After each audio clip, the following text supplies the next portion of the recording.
I, Mary, 25F, remember the exact moment I booked that cruise. It was late at night, and I was sitting on my apartment balcony, sipping cheap wine from a mason jar because I hadn't done the dishes in days. My laptop was balancing on a stack of unpaid bills, and the only light was the glow of the screen. I had just finished my third freelance project of the week. My eyes were burning from the screen, my back ached, and my phone was buzzing with a dozen ignored messages from Amanda asking if I could swing by and watch the boys for a few hours. Again. I was tired. I was burned out. That cruise felt like salvation. A Mediterranean luxury liner. 10 days. Private suite.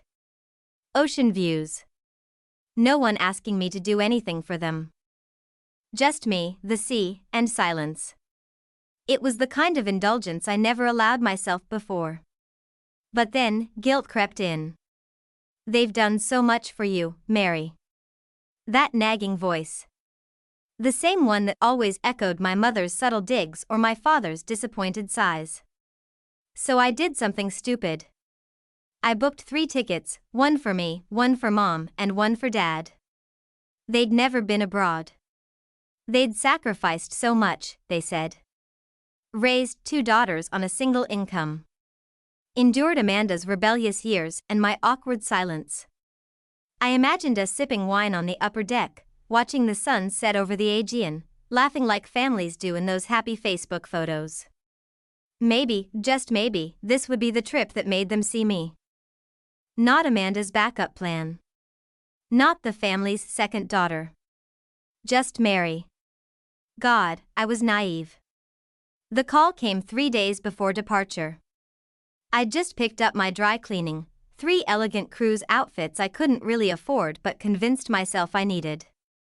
I was twirling in front of my mirror, imagining myself carefree and confident in a place where no one knew me as Amanda's doormat. The phone rang. "Hi, sweetheart," Mom cooed. Something about her tone made my stomach knot instantly. That overly warm voice she used right before asking me to do something I'd hate. "What's up?" I asked, guarded. "Well," she began, dragging the word out like she was searching for the right way to manipulate me. "Amanda and Brian are in a bit of a bind." Of course they were. They have this work emergency, something at Brian's firm. They have to fly to Atlanta for a conference. Totally unexpected, poor things. And well, they need someone to watch the boys. I blinked. Okay, but what does that have to do with me? There was a pause. A silence that rang louder than words. "Well, honey," she said slowly, "we thought maybe you could stay back this time. You're so wonderful with Liam and Logan. And the cruise, it's just a trip. You'll have plenty more in the future. But Amanda really needs you right now." My throat tightened. "You want me to stay behind? To babysit Amanda's kids? While you and Dad go on the cruise that I paid for?" "Oh, Mary, don't be so dramatic. We're all family. It's not like we're asking you to give a kidney. It's just some time with your nephews. You love them." I opened my mouth, but nothing came out. My jaw clenched. You know when you realize, in one single moment, that someone never actually saw you?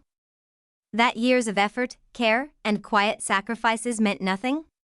That was it. I wasn't their daughter. I was their insurance policy. Their plan B. Their babysitter. A reliable tool they dusted off when Amanda needed help. "Just think about it, sweetheart," Mom continued, breezy and oblivious. "We've already packed our bags, and your father is so excited. You wouldn't want to disappoint him, would you?" That was the final punch. You wouldn't want to disappoint us. The weaponized guilt of a lifetime. I didn't argue. I didn't fight. I smiled, though she couldn't see it, and said, "Sure, Mom. I'll take care of everything." I ended the call. Then I sat down, pulled up my laptop again, and started making phone calls. If they wanted me to take care of things. Oh, I would. Just not the way they expected. I didn't even have a chance to process the phone call from Mom before Amanda chimed in. True to form, she didn't call me. No voice, no human decency. Just a text. A nauseatingly chipper, emoji-infested text. Heard you're watching the boys. THX sis. You're the best. We owe you big time. I stared at the screen. My thumb hovered over the keyboard, shaking, not with sadness or confusion, but fury. There was no please. No, I'm sorry to ask. No, we appreciate your sacrifice. Just the same assumption that Mary, the ever-dependable sister, would drop her entire life for Amanda's convenience. And that part "we owe you big time," I knew that was a lie. Amanda had never paid anyone back in her life. Not in favors, not in money, not in apologies. She was the golden child. The one with the big wedding, the designer stroller, and the undying admiration of our parents. Me? I was the designated extra. I remembered birthdays where I got hand-me-down cakes, holidays where I cleaned up while Amanda showed off her kids, and family dinners that felt more like job interviews where I had to prove my worth as a daughter while Amanda showed up late and still got praised. This wasn't the first time they used me. Just the most blatant. And suddenly, every unspoken resentment over the years congealed into a single, piercing clarity: they don't care about me. They just care about what I can do for them. So no, I wasn't going to babysit. I was going to burn their little scheme to the ground. I didn't cry. I didn't scream. I didn't even respond to Amanda. Instead, I set my phone down, walked to the kitchen, poured myself a glass of water, and stared at my reflection in the microwave door. My face looked calm. Too calm. Like the kind of calm that comes before a thunderstorm levels a town. If they thought I was going to roll over like I always had, they were about to meet a version of me they'd never seen before. The first step was logistics. I sat down with my laptop, opened the cruise line's website, and logged into the account I'd used to book our trip. I navigated to the reservation details. Sure enough, there it was: Guest 1, Mary Dawson, primary. Guest 2, Rebecca Dawson. Guest 3, Charles Dawson. Then I clicked on the My Itinerary tab. That's when I saw it. They had upgraded their suite. Not me. Them. They used my name, my booking ID, and had added spa treatments, champagne brunches, and exclusive island tours, none of which I authorized. All with my credit card on file. I inhaled deeply, the kind of breath you take when you're standing at the edge of something, either a cliff or a decision. I clicked on Contact Support. After a short hold, I was connected with a cruise manager named Elsa. Her voice was chipper, professional. I explained the situation. Hi, Elsa. I'm the primary account holder for a booking next week. I noticed some changes made to the itinerary that I didn't authorize. I believe someone is attempting to misuse my reservation and upgrade their experience under my name. She asked for my details. I gave them. Then, her voice changed, slightly more alert. Thank you for notifying us. Since you're the primary traveler and card holder, you can request changes or cancellations at any time. Would you like to remove any of the added excursions or restrict access? I smiled. Yes. Remove all upgrades. Also, please add a note that the upgraded amenities cannot be accessed unless I, the primary traveler, am on board. Absolutely. Would you like to receive email confirmation of the restriction? Please do. Oh, and one last thing: if they attempt to use the upgrades, feel free to direct them to me. It wasn't just about the money anymore. It was the principle. Next, I turned my attention to the bigger play. The one that would shake Amanda's perfect little world. CPS. I searched online for the Non-Emergency Child Protective Services hotline in my state. Took me about 5 minutes to get through to a live person. The woman on the other end introduced herself politely. I matched her tone. Hi. I need to report a situation involving 2 young children being left in the care of someone who isn't legally responsible for them. I explained everything. How Amanda and Brian were flying out of town. How they planned to leave the twins with me, a non-guardian, for an extended period without paperwork, payment, or permission. I clarified that I was not comfortable, not trained, and not willing. The agent asked for more context. I didn't hold back. They've done this before. Multiple times. Always assuming I'd just drop everything to be their unpaid nanny. This time, it's 10 days. That's not babysitting, that's abandonment. She grew serious. We take this seriously. Especially when it involves the guardians leaving the state or country. Are the parents or grandparents aware you don't consent? They don't care, I said flatly. They think I'll cave, like always. We'll be in touch with both the parents and the guardians. If necessary, we'll do a welfare check at drop-off. That would be great. I gave her Amanda's address. Brian's work number. Their flight info. Everything. I even forwarded the text Amanda sent me. And just like that, the trap was set. Amanda thought I was her safety net. She was about to learn that safety nets can be cut. I woke up the day Amanda was supposed to drop off the boys with an eerie sense of calm. No nerves. No second guessing. No guilt. Just clarity. I brewed myself a slow cup of coffee and sat by the window, watching the morning sun stretch lazily across the skyline. I felt good.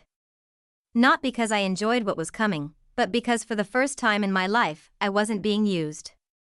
I was taking control. Around 9 a.m., Amanda's SUV pulled into my driveway. I heard the usual chaos, doors slamming, her voice snapping at the boys to grab their backpacks, the sound of little feet on gravel. I didn't rush to meet them. Let her ring the bell. She did. 3 times, sharp and impatient. I opened the door with the same bland smile I'd worn for years, the one she mistook for obedience. Hey, sis. She beamed, already turning back to pop the trunk open. Got their snacks packed, iPads charged, and bedtime's usually around 8, but honestly, if they drive you nuts, just let them pass out whenever. You're the best. The boys were standing behind her, Liam clutching a stuffed dinosaur, Logan chewing on a gummy worm. They looked up at me with innocent eyes, and for a brief second, I wondered if I was doing the right thing. Then I remembered, these kids were being abandoned for 10 straight days with no legal consent. No documents, no emergency plan. Their parents didn't even have the decency to ask if I could manage. They just assumed. I stepped aside. Bring them in, I said quietly. She dropped their bags inside and did a quick kiss on each forehead. All right, gotta dash. Our Uber's waiting, and Dad said he left his charger upstairs, so I need to get it before we head to the airport. And just like that, she was gone. I stood in the living room, staring at the twins for a long moment. Then I gently crouched down and said, "Hey boys, how about we watch a movie while I make a quick phone call?" They nodded and wandered to the couch with the ease of kids who'd done this too many times before. Then I made the call. I let CPS know that the children had been dropped off. That Amanda and Brian had officially left for the airport. I gave them my address and confirmed I would not be keeping the children in my custody. The agent confirmed an officer and a social worker were on the way. And then I waited. About 40 minutes later, just as the boys were halfway through Moana, there was a knock at the door. The woman at the door wore a navy blazer and carried a clipboard. Beside her stood a uniformed officer. Both looked serious but calm, trained for tense households, though mine was eerily peaceful. "Mary Dawson?" the woman asked. "Yes." "Come in." She stepped inside, glancing briefly at the children on the couch. "I'm Agent Reynolds with Child Protective Services. This is Officer Lane." We're responding to a report regarding the abandonment of 2 minors. Do you confirm you are not the legal guardian and did not consent to their extended stay? I do, I said. And the parents are en route to another state? Actually, I said, reaching for my phone, they're flying internationally. To Europe. Here's the itinerary. I handed her the forwarded email Amanda had sent to our parents, the one with flight details, cruise boarding times, and even a list of their planned excursions. Reynolds's eyebrows rose. They left the country? Without any formal arrangement? Yep, I said flatly. They assumed I'd handle it. Like I always do. The officer muttered something under his breath. Reynolds took a deep breath and looked toward the kids. Are they aware their parents have left? I shook my head. They think they're going on a trip. That's it. All right, she said. We'll make some calls. We'll need to take custody of the children for now until we reach the parents. I nodded. I understand. She knelt beside the boys, who were starting to look nervous. I felt a small pang in my chest, but I reminded myself I wasn't the one abandoning them. I was protecting them, in the only way I could. Within the hour, the boys were being gently escorted to the social worker's car, confused and fidgeting, but not frightened. I stood on the porch as they drove off, the quiet of my empty house settling around me like a warm blanket. I didn't feel victorious. I felt free. But it wasn't over yet. Because Amanda and my parents were about to find out that their luxury cruise wasn't going to be so luxurious after all. The next morning, I received the first text from Amanda. It was full of question marks. Mary, where are the boys? I didn't reply. Then the calls came of first Amanda, then Mom, then Amanda again. I silenced them all. I wanted them to panic. I wanted them to feel the same cold, helpless confusion they so casually tossed onto me. Eventually, a voicemail came through. Amanda's voice, frantic and hushed. Mary. Why are the boys not with you? We're in line to board and CPS just called us saying our kids are in state custody? What the hell did you do? I smiled. I waited an hour before I replied, short and sweet, I told them the truth. Seconds later, she called again. I picked up this time. I was calm. She was a storm. What do you mean you told them the truth? She screeched. You're supposed to be their aunt, Mary. Family. You're supposed to be their mother, I snapped back. But you decided a massage and a champagne brunch were more important than your kids. There was silence. Heavy. Guilt-laden. Then came the excuses. We didn't abandon them, she insisted. We left them with you. That's different. No paperwork. No emergency plan. No agreement. No consent, I listed off, each word a nail in the coffin. That's not babysitting. That's dumping them. We're being escorted off the cruise ship, Mary. In front of everyone. Mom's humiliated. Dad's furious. You had no right, I had every right. I paid for the trip. You were trying to steal my generosity and twist it into free childcare. You think I worked overtime, skipped holidays, and missed vacations just to be treated like the family servant? You're ungrateful. I laughed bitterly. Ungrateful? For what, being used? For being invisible unless you need a favor? Click. She hung up. 5 minutes later, Mom called. Mary, she began, using that soft guilt-laden tone. You've made your point. Okay? But the boys didn't deserve to be dragged into this. We're trying to fix things now, but you've created a scene that can't be undone. I let her speak. Let her complain about how they were being watched by cruise staff, how security had pulled them aside, how her name was smeared among other passengers. They were being investigated now for child endangerment. It could take hours, or days, to clear. Then she said the thing I'd been waiting for. "You're blowing this out of proportion. We're family. This isn't how family handles things." I took a long breath and said slowly, "You're right. Family doesn't handle things this way. But you're the ones who taught me that." The cruise ship sailed without them. I knew this because I tracked its departure time online and saw their boarding pass status was flagged as inactive. Whether or not CPS cleared them afterward, they had already missed the ship. The luxurious suite I paid for, empty. The champagne brunch? Wasted. The massage? Missed. The European tour? Gone. And me?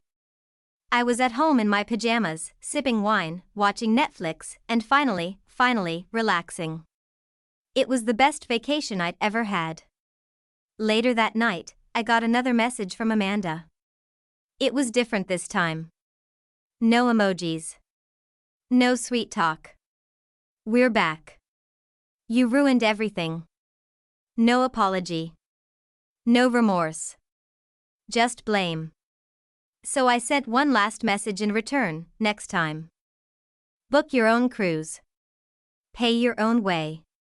And be a mother to your own children." I blocked her after that. As for my parents? They've called a few times. Left voicemails trying to reconcile, some angry, some tearful. I haven't decided yet whether I'll answer. Probably not. Because I've realized something: I'm not a villain for enforcing boundaries. I'm not cruel for refusing to be their convenience.